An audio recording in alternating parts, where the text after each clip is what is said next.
speaker this morning is Mr. J. Sommer. Mr. J. Sommer, who speaks 10 languages. I can barely speak English. Mr. Sommer speaks 10 languages fluently, was born in Germany in 1927 and raised in Czechoslovakia. His father died when he was in the 4th grade, forcing him to quit school and support his family. At age 12, he was incarcerated in a Nazi labor camp for the duration of World War II, and in 1948 immigrated to the United States. Once here, he resumed his education at night, attending classes for 21 uninterrupted years. Mr. Sommer says the attitudes of teachers and students have the greatest influence on learning. I can honestly say, too, that I've received as much as I have given, learned as much as I have taught, he noted. Mr. Sommer has a Bachelor of Arts degree from Brooklyn College, Master of Arts degrees in Spanish language and literature from Hunter College, and in Russian from Fordham University. He has also completed all coursework toward a PhD in comparative literature at New York University. Now, in his 20th year at New Rochelle High School, it's probably more than that, Mr. Sommer, isn't it now? It's more than 20 years, right? At New Rochelle High School in New York's Westchester County, Mr. Sommer teaches Spanish, Russian, and Hebrew. An expert skier, he heads the school's ski club. He also serves as the advisor to the French club. Mr. Sommer and his wife, Shirley, have been married for 32 years. How many years is it now, Mr. Sommer? 50? Oh my gosh, this is an old article. They have a married son who lives in Ireland, and they have 2 or 3 grandchildren.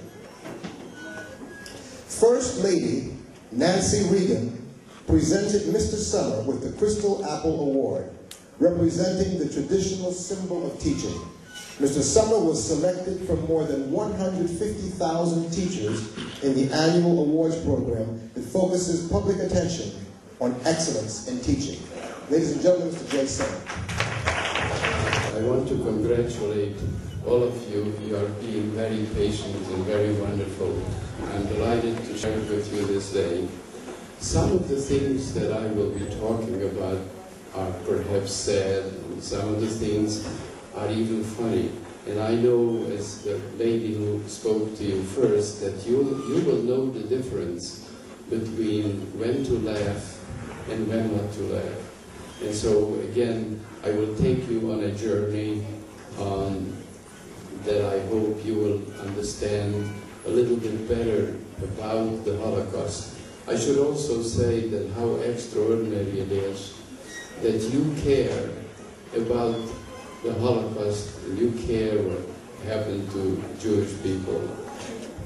It's extraordinary. So let me start by telling you that I come from a small village in Czechoslovakia. Every kid ought to be #1 in some area.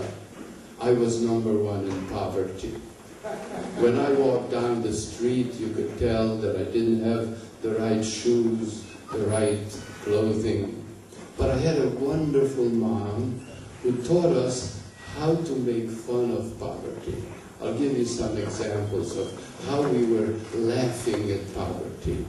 My mother invited a poor family for dinner. We were very poor ourselves. And we said, "Mom, how can we do that? We don't have enough food ourselves." And so my mom said, "What you kids don't know is when the chicken knows that you invited a poor family for dinner, while it boils to twice its original size." And I said, "I gotta see that." I looked at the chicken. Unfortunately, it boiled down to half its size.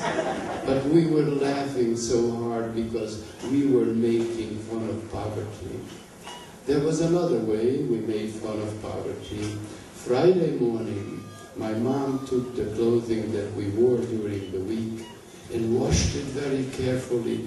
So for the Sabbath day, we are going to have clean, beautiful clothing.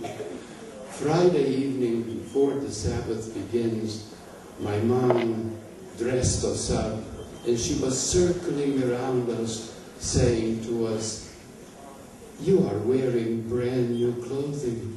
And we said, "Mom, these are not brand new. You just washed them this morning. Besides," I said, "they have patches." They are not patches, they are decoration.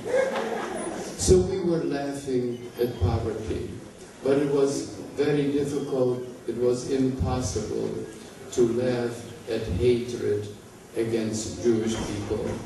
It's called anti-Semitism. That you couldn't laugh about.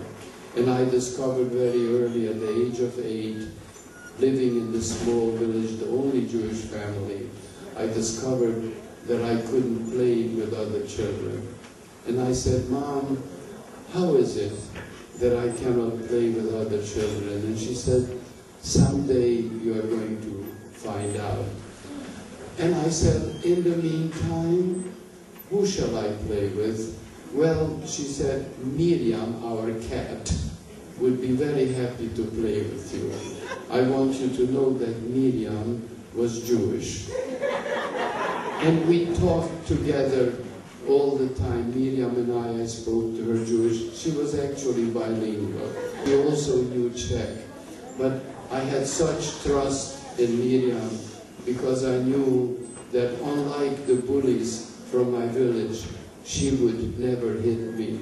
So Miriam and I would walk through the meadows, and I helped her catch mice. And we were great friends, and I used to tell Miriam how lonely I was. And I remember one particular time when Miriam was actually shedding some tears when I told her how much I wanted to play with other children. Well, the first day to school, I'm going to school, and on the way to school, some bullies came at me, and they accused me of killing Christ. I want you to know that if Christ had been there, he would have protected me from the bullies, but Christ must have been very busy that day. He couldn't be there. So we sent a little Christian girl to protect me from the bullies. Her name is Anya, and she became my darling little friend. I describe her in my book. I did write a book. I describe Anya in my book as the older woman in my life. I was 6 and she was 8. And Anya turned out to be my protector. They say that girls are weaker than boys. Forget it, boys. You are in for a big surprise. Anya noticed that 2 bullies were coming in my direction, and she took one by the right hand